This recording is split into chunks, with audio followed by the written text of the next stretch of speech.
This is the Louie T Network.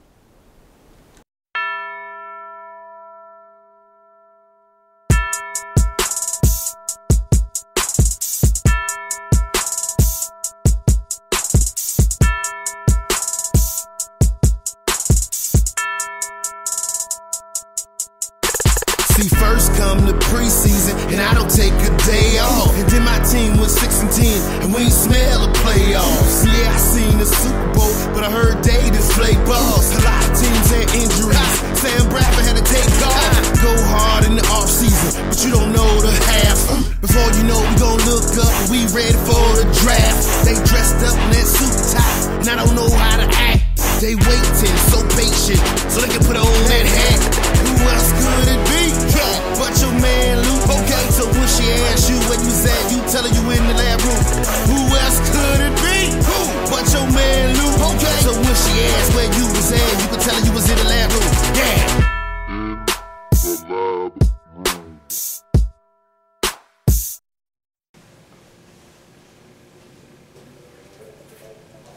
Who else could it be? For me, your name.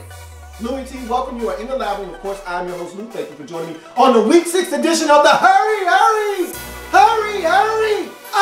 offense. Got a lot of football to get to. It's fast-paced. It's in your face. It's the Week 6 Hurry Up offense. Let's get right to the proceedings this evening. Buffalo Bills at home taking on the Cincinnati Bengals. I said Bengals go on the road, tough environment. Backup quarterback, go get it done. That's what they did. They responded to an early Bills flurry.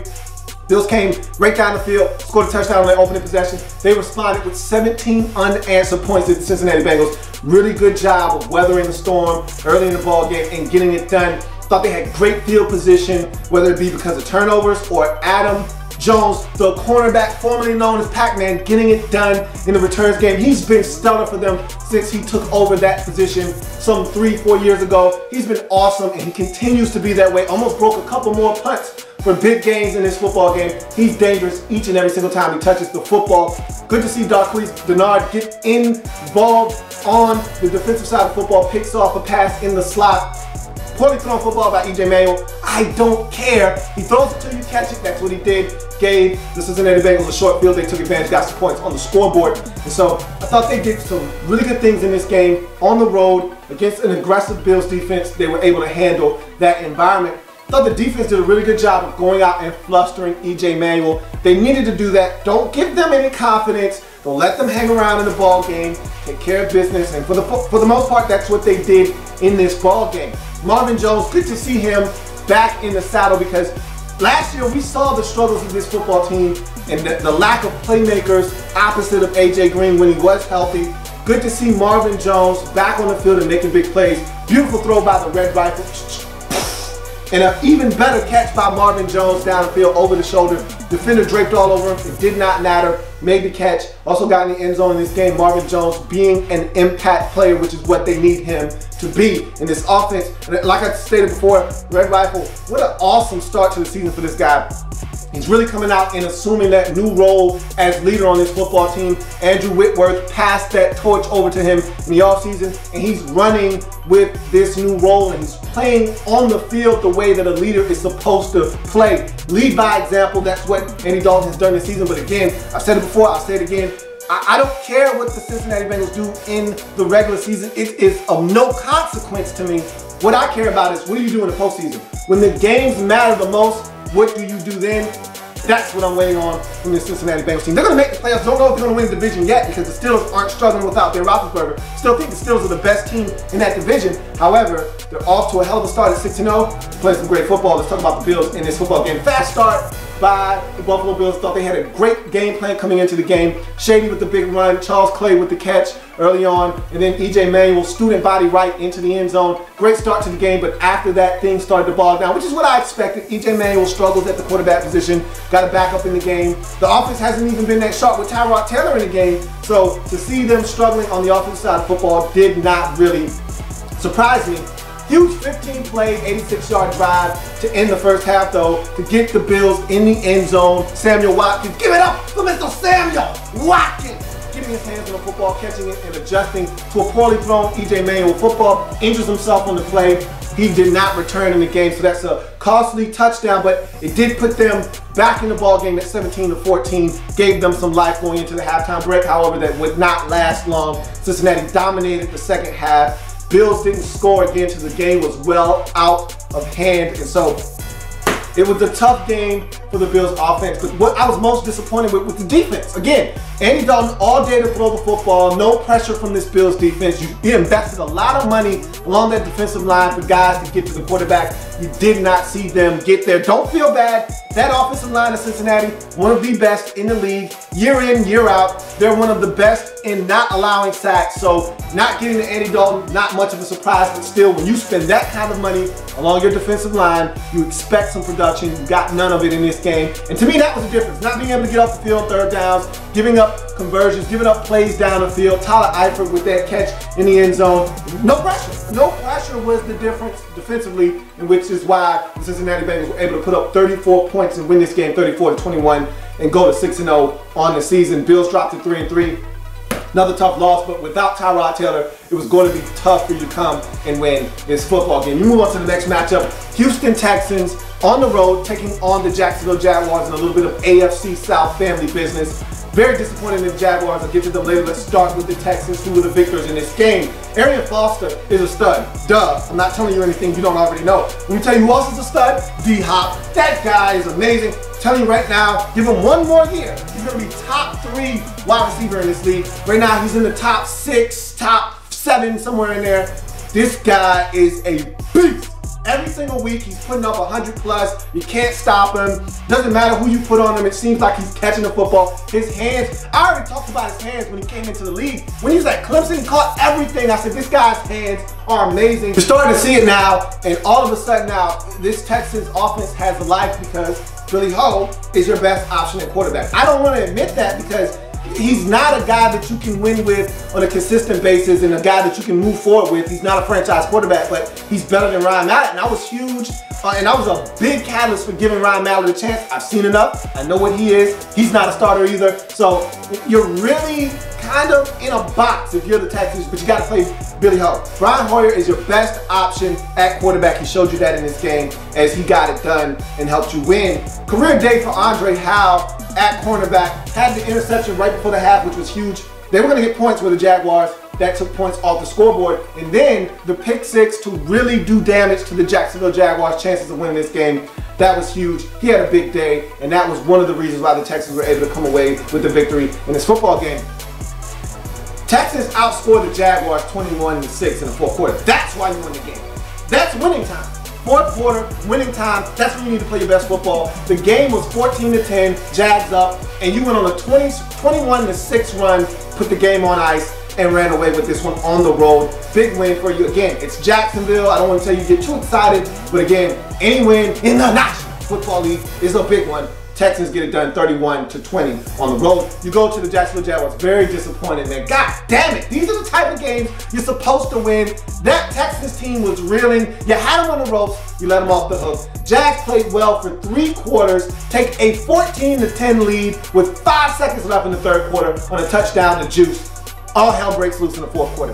That's when you're supposed to play your best football. I've said it before about this Jaguars team. They don't know how to win. And that proves it right there. When you get to the fourth quarter and you choke and you crap your pants, that's how you lose football games.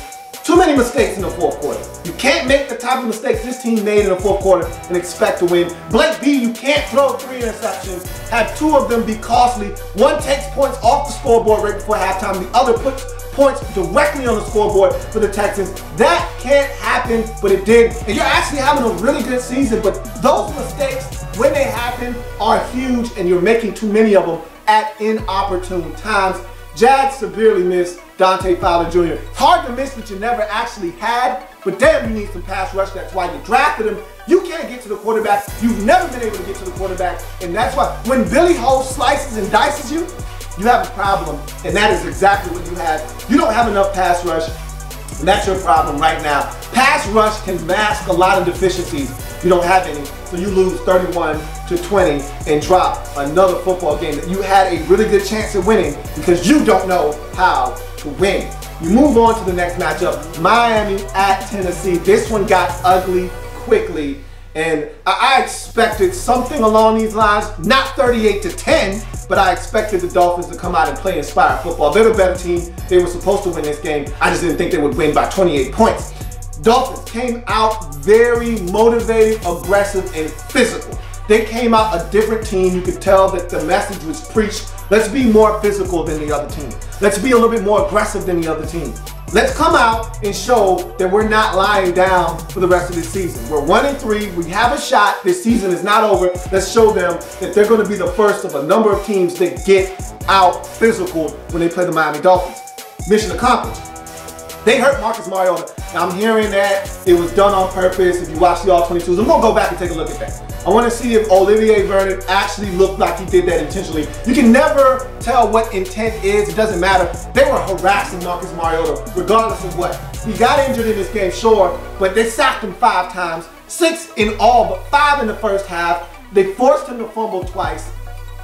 They were aggressive. They ran for over 100 yards on the offensive side of football. That's a season high for them this season, 100 yards in the first half. So they did a number of good things in the first half to the Dolphins, and they took a 17-3 lead for all of their efforts going into the halftime break. They came out and they were even more aggressive. Even though Ryan Tannehill threw 2 first-half interceptions, they were up 14.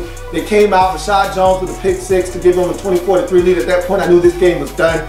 Marcus Mariota had by far his worst game of the season. Speaking of which, let's go to the Titans quickly. Offensive line, not good in this game at all. And that's an understatement. This offensive line hasn't been good for a number of years in Tennessee. They tried to do a little shuffle rule before the season started. Move Jeremy Patasi here, trade away Adam Levitri. And they did a number of things to try to fix this offensive line, but at the end of the day, they're not good on the offensive line. Simple as that. And so that showed today. Cameron Wake had 4 sacks. He had 0 sacks coming into this game. He left the game with 4 sacks. He had a party at the expense of this Titans offensive line. Marcus Mariota didn't have a chance in this game. Now, when you get hit, you can't fumble though. And that's something that I talked about. Go back and watch my draft breakdown and analysis of Marcus Mariota. I said he fumbles way too much. You can't get hit and cough it up every time you get hit. Well, that's what he did in this game. And that cost his team. He was terrible in this game. I'm not going to make any excuses for him. 2 fumbles, 2 more interceptions. 1 of those goes to the crib. He struggled in this game. Tennessee Titans defense not physical enough. Even though they forced 2 Ryan Tannehill turnovers in the first half, they weren't physical enough. And I'll give you an example and we'll move on. First possession of the game, they hand the football to Jarvis Landry on a low reverse. It's a nice play. It's cute. He gets about 18 yards. Play should be done. 2-3 Titans defenders converge on him. He runs through those guys, breaks the tackle, tiptoes down the sideline, gets in the end zone, 7-0. And to me, that set the tone for the game. Titans not physical enough, not aggressive enough, don't have enough to beat the Miami Dolphins on this day. 38-10 Dolphins come out of the bye. New head interim coach Dan Campbell gets them playing good football. He's got some things to work out. He called a timeout mysteriously. Then they don't go for it on 4th down.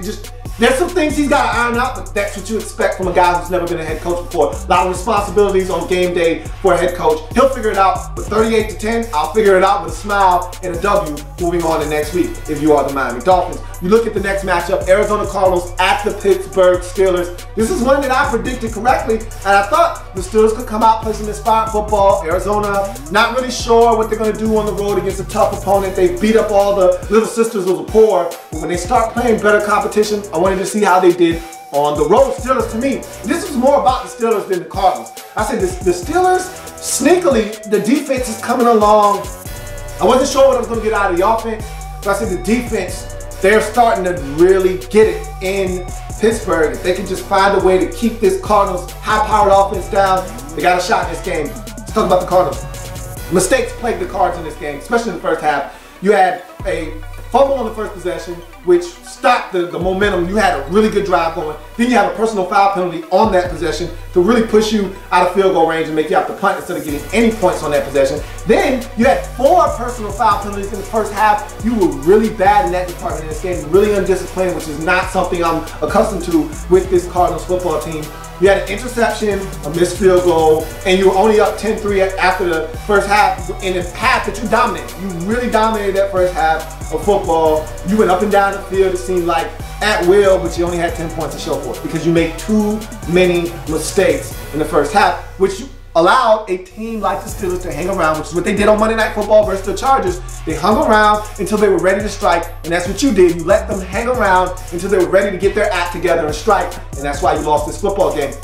Mistakes continued in the second half. You had Sheriff John Brown with a fumble. That led to a Steelers touchdown, which gave them momentum. Again, he had a hell of a game. Career day for him, in fact. 10 catches, 196 yards. This guy was everywhere. Started the game with a huge catch. He goes up, takes the football from a defender. For him to be as diminutive as he is, he plays a lot bigger. But that fumble was huge in this football game. Costly interception though, late. You still had a shot. Despite all the things you've done wrong, you had a shot to win this football game. Carson Palmer throws an interception in the end zone to Eminem, and that changed the game. That really gave the Steelers, they were already up 18-13 at that point, and that interception gave them the football back with a chance to put this game away, and that's exactly what they did. Big Ten with the big catch and run. Talk about him in a second, but just too many mistakes in general. 3 turnovers, 9 penalties for 111 yards. You're not going to win on the road against good teams like that. You may get away with that against a team like Chicago, a team like Detroit. You may be able to beat the brakes and the draws off of them doing stuff like that. You're not going to do that against a team the quality of the Steelers on the road and think you're going to win, and that's why you lost this football game. You go to Pittsburgh, Vic's done. Damn, it hurts me to say that. That's my boy, okay? But Michael Vick is done. That dude has seen better days, and the game has passed him by. And I know a lot of his struggles comes from him just not knowing the offense, but it's not good tape. And if you want more work, you got to put good tape on the field for someone to see. You were out of work for a long time for a reason, because the teams around the league didn't think you could get it done at a high level anymore. That Jets tape was bad. This tape is bad. Michael Vick's done. And now that Landry Jones has emerged as the new backup quarterback in Pittsburgh, I don't think you're going to see him on the field anymore for this Steelers team. And it's a shame because it's done, and I didn't want it to be done, but it's done.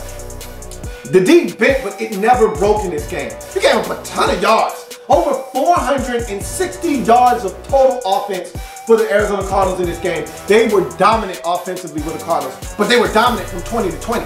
When it mattered most, when they needed to get in the end zone, that's when you buckle down. Hey, y'all can get all the yards you want, okay? We don't give a damn about the yards. You're not getting in the end zone. You're not sniffing pay dirt, and that's where it matters in this league. I love the fact that the NFL keeps stats as who's the #1 defense based off of yards. That's garbage, because honestly, any defensive coordinator will tell you, I don't give a damn how many yards we give them. You'd like to get off the field on 3rd down. You'd like to stop a team from marching up and down the field on you because it tires out your defense. It takes the rhythm out of the game for your offense because they're on the sideline so long. But guess what? If they're not scoring points, I don't care. And that's what the Steelers defense did in this game. They bent, but they never broke. They gave up a ton of yards, but they didn't give up the big scores. And that's why they were able to win this football game. Big Ten is back.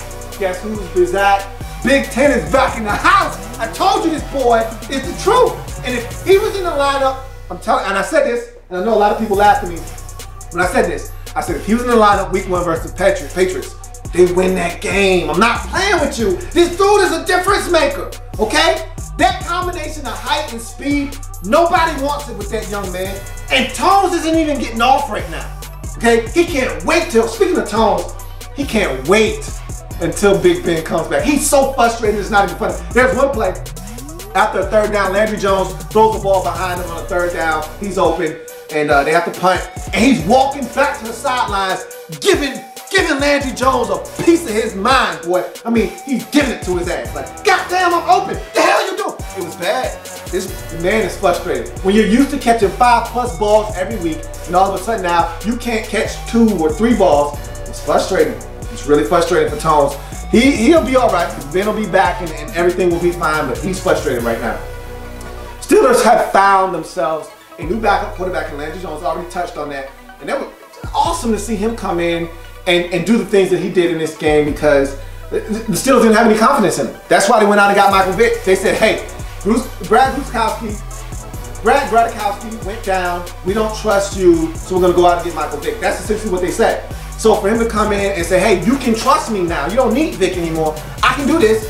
That has to feel good to the Steelers organization. It has to feel good for Landry Jones to get a chance and to prove that he belongs on the Steelers roster. And now they got a kicker too, okay? They went out and got Boswell. Never heard of the guy. He comes in, makes 4 field goals in this game. You found yourself a field goal kicker. Good for you, because that was getting ugly. And he even drilled one from 51, which is unheard of at Heinz Field. You got yourself a field goal kicker. That must feel pretty damn good. But it's still a big win at home versus a really good Arizona Cardinals team. Do I feel any different about the Cardinals this week than I did the week prior when they beat up on the Detroit Lions? No, I don't. I still think it's a really good team. Still think they're gonna win the NFC West, but they didn't get it done. They made too many mistakes. Still, this is a big win because again, all you were looking to do was buy time until Big Ben was able to come back. To win 2 games like you have in the last 2 weeks, to steal a couple of W's, man, you've done more than buy your time in Big Ben's absence. You've done a hell of a job setting the table for when he comes back. He's gonna eat. It still seems in a really good position right now. You move on to the next matchup. Kansas City Chiefs taking on the Minnesota Vikings.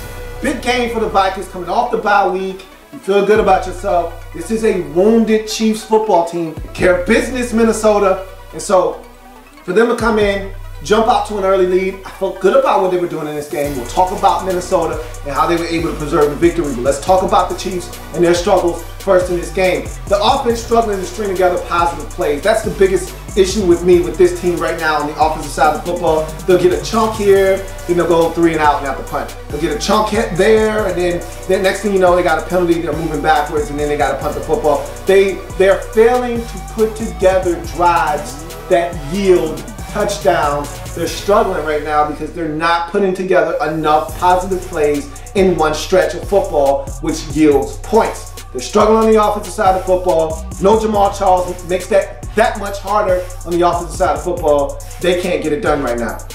Penalty played game for this Chiefs team, especially early. On both sides of the football, they were making a ton of mistakes. And again, this team is not good enough, especially on the offensive side of football, to make those kind of mistakes and think they're going to overcome a 3rd and 12 that was 3rd and 7, which is already tough enough to convert in this league. Make it 3rd and 12, all of a sudden now you're really going to have to punt the football if you are the Kansas City Chiefs. I thought the defense hung tough all day. This game could have got ugly, probably should have gotten ugly, but the Vikings allowed them to hang around, and give some credit to this Chiefs defense who hung tough all game long. They shut down the running game of the Vikings, and if you can do that and make Taylor beat you, you got a good shot, because he's still a young quarterback. Sometimes we forget, because he's been such a steady hand at the quarterback position, that he's young and he doesn't make a lot of mistakes. That he can make some mistakes, that he's going to miss some open receivers because he is a younger quarterback with not a lot of experience. So if you're the Chiefs, stop the running game and give yourself a chance. And that's what they did in this ball game, and kudos to the defense for doing that. My problem right now, Chris Conley, first of all, catch the goddamn football, okay? Catch the football when they throw it to you. He had a lot of drops in this game. Catch the football. That being said, I think the Chiefs need to get the tight end position more involved. You have an advantage just about every single week at the tight end position with O'Shaughnessy and Kelsey and even the Harris kid. You got talent at tight end. Throw the football to your tight ends. Put 2-3 tight end sets on the field and cause mismatches and win those. I don't understand why the tight end position isn't being more utilized. You get Macklin and all of a sudden now you don't have tight ends. Your best player on the offensive side of football is still Travis Kelce. I love Macklin. I love what he brings to the offense. But your biggest mismatch is Kelce every week and he's not getting the football. I don't understand it. Shaughnessy can catch a football, okay? Shaughnessy can catch a football, so can the Harris kid. Let's get the tight ends involved. How about Dak touching the football some more? How about that? That's a concept. He scored a touchdown last week. You think you want to get him more involved. How about you let DeAnthony Thomas touch the football? This guy's explosive. Let him touch the football some more. I don't understand what the Chiefs are doing on offense right now, but it's not yielding results, so you need to change it up. I don't get it. Andy Reid needs to fix some things. They need to go back to the drawing board and figure out who the playmakers are, because right now I think you're confused as to who the playmakers are on this team. Figure out who those guys are, and I can tell you who they are. If you want my help, I'm here. I can help you out.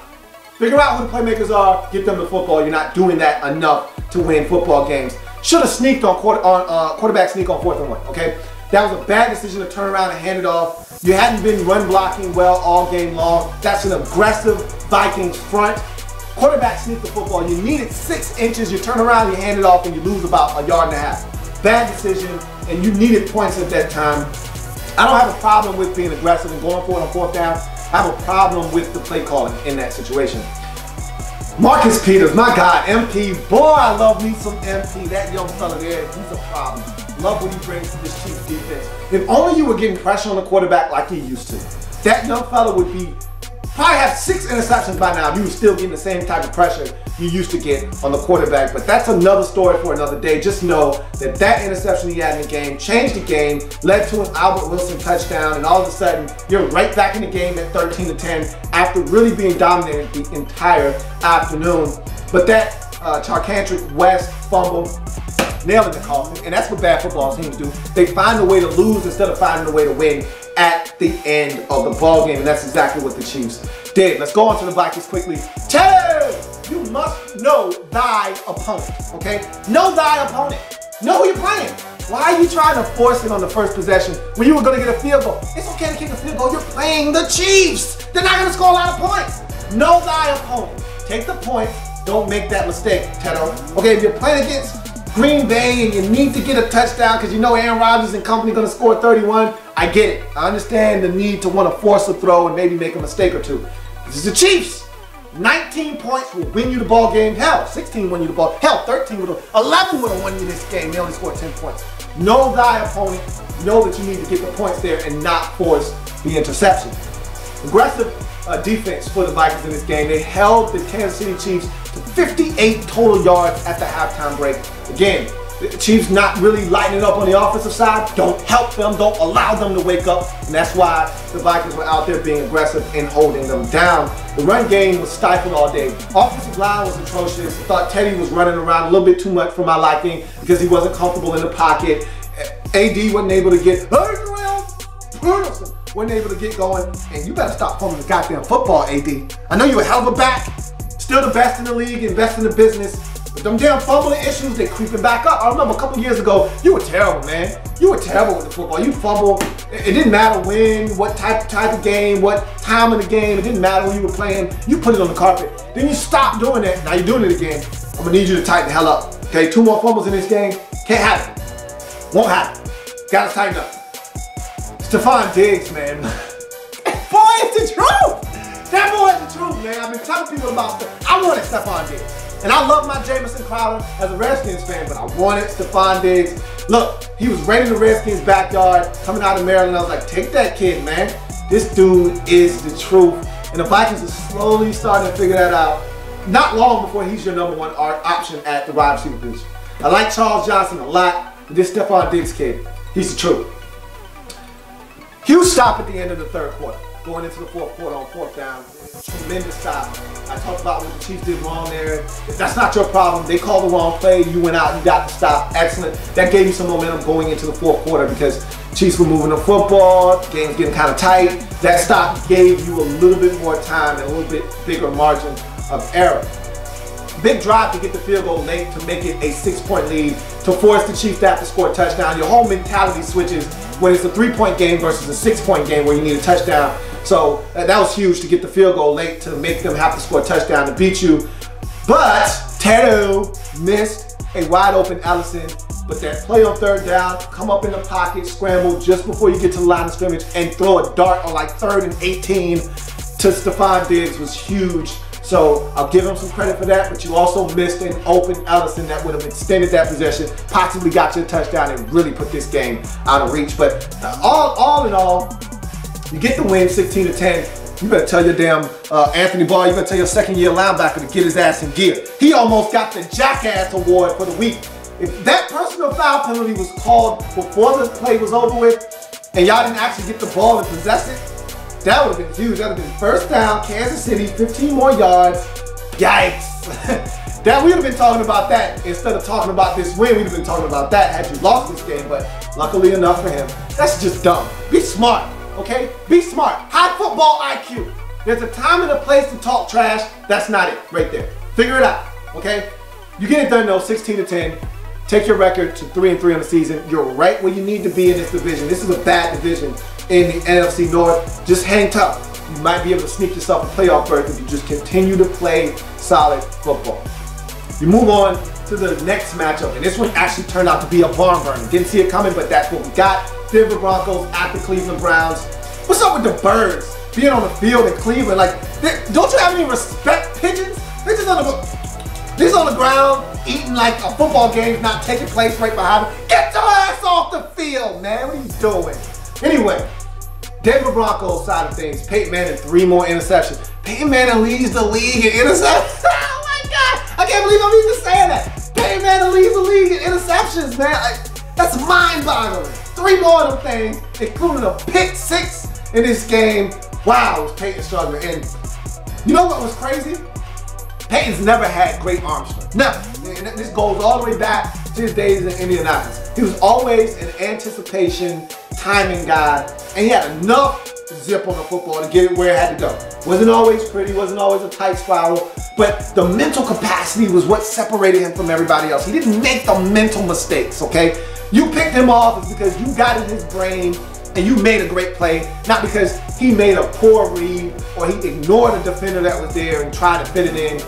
He's making bad decisions now. Like, I don't even know that. I don't know this guy. Like, the one interception late in the ball game, I don't even know, I want to say late 4th, maybe overtime.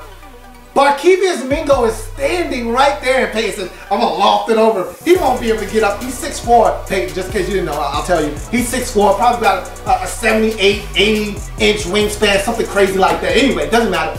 Peyton says, I'm going to loft it over him. He won't catch it. Barkevius, give me that damn ball. What's wrong with you, man? What are you doing, Peyton? That's not even cool, man. Like, he was standing right there. You can't throw it over him. He's not invisible. Anyway. It doesn't matter. They had a lot of bootlegs in this game as well for Peyton. And I'm not a fan of Peyton getting outside the pocket because mobility left the building like 10 years ago. But anyway, this offense just doesn't fit him is what it all boils down to. He can still play at a relatively high level, but Gary Kubiak's system is built for a mobile quarterback that has some athleticism. And you got to be able to get under the center, which Peyton is really not comfortable doing at this point of his career. Just not a lot of things that I like. But let's move on. E-Man saying, most explosive receiver, most consistent receiver. Don't forget that because you will get some drops out of double-8, and I'll talk about that here in a second. E-Man saying catches the football when you throw it to him. He left this game with a shoulder injury on the very last snap of regulation. He hurts his shoulder making a catch. I thought it was a catch. I thought he actually stepped out of bounds. I thought that the Denver Broncos should have got the football right around the 35-yard line and had a chance to kick the game with a field goal. Whatever, they ruled that he dropped the football. It wasn't a catch. In the regulation, they had to punt the football, yada, yada, yada, we go to overtime. But he got injured. That's all of that. I said all of that to say this. He got injured. And that's, I don't know how severe that is, but he couldn't play in overtime. He tried to give it a go, ran one route and realized I can't do this, came out of the game. I want to know what his status is moving forward because that could be a big-time injury for an offense that's already struggling as it is. Your defense continues to be awesome. This defense is awesome. God, I told you this is the best defense in the league. I told you that after week 1. You're seeing it. They got injuries now. DeMarcus Ware was out. Shane Ray left this game. I don't care. They still got pressure on the quarterback. They're still getting pick sixes. They still generating turnovers. That's what they do. This defense is just aggressive and good everywhere. They're oozing with athleticism and talent at every corner. Every nook and cranny, every fiber of this defense is a playmaking, aggressive, attacking defense. You saw it again today. They single-handedly carried this Broncos team to a victory in this game.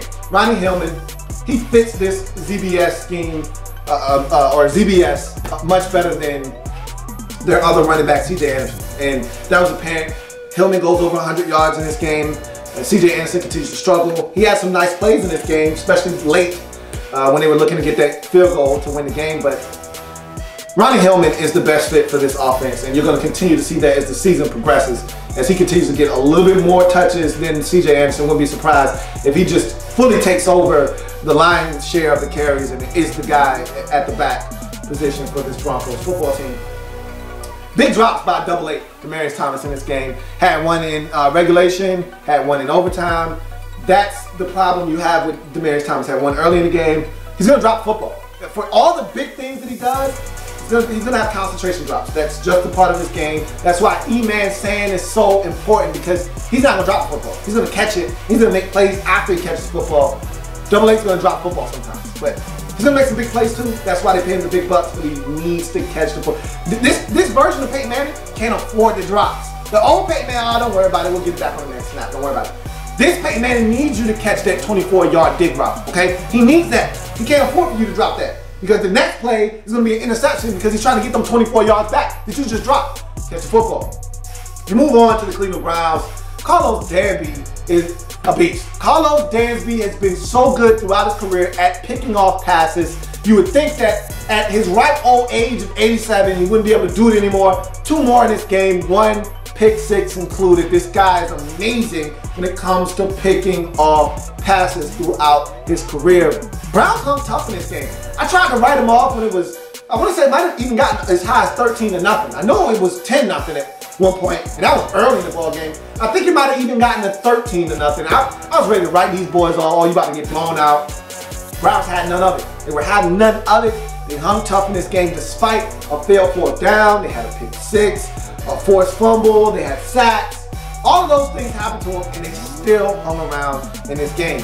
Big play Barnage strikes again. Somebody got into Gary Barnage's ear, and I talked about this 2 weeks ago. I talked about this 3 weeks ago. Somebody got into Gary Barnage's ear and told him he was a playmaker, man. And he just hit the ground running with it. And he's never looked back. Gary Barnage is a beast now. When did this happen? Gary Barnage, it's not like he just got to the league and, you know, he's starting to find his way. This man has been in the league for like 6-7 years. Been on at least 2 teams, I want to say. I know he came in the league with the Panthers. What the hell, man? Gary Barnage making plays, 2 more touchdowns in this game. Yikes! Find yourself a playmaker though. I love it. I love it. Want to see more of it. Why go for 2, coach? What are we doing? Why are we going for 2? That to me was one of the most mind-boggling decisions I saw all Sunday. What are we going for 2 for? Just the hell of it. We're just gonna go for 2. You got a good kicker in Travis Coons. Kick the extra point.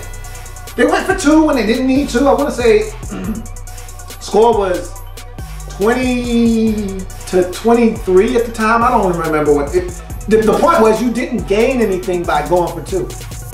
I want to say the Broncos were up by 5 at the time. So going for 2 would have cut it to 4, which, what are we doing here? I mean, you weren't going to gain an advantage by going for 2. Just kick the extra point. You would have won the game in regulation. Again, maybe the Broncos mind frame switches if you're up 1. I don't know. It doesn't matter. At the end of the day, there wasn't a necessity to go for 2. Don't chase points. You know the rules to the game. Play. You went chasing points. It cost you the ball game. Terrible McCown interception late. That's what pressure will do to you though, okay? And when you're Josh McCown, these are the type of things you do. It throws an interception. It's picked off by Bruton. I mean, they get a little pressure. I think he was actually trying to throw it out of bounds in his defense. He just didn't get enough on it, but no! No, no, no, no! You don't do that.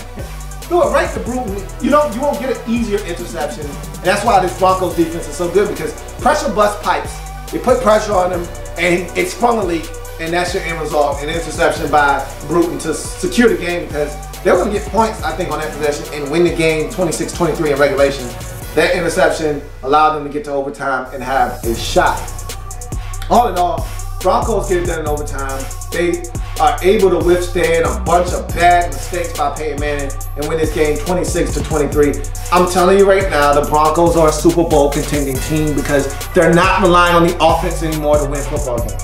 Are they going to be able to turn it over 3 times and win in the playoffs against good football teams? No, they're not going to be able to do that. But this defense is good enough. If Peyton Manning isn't going to have a turnover fiesta,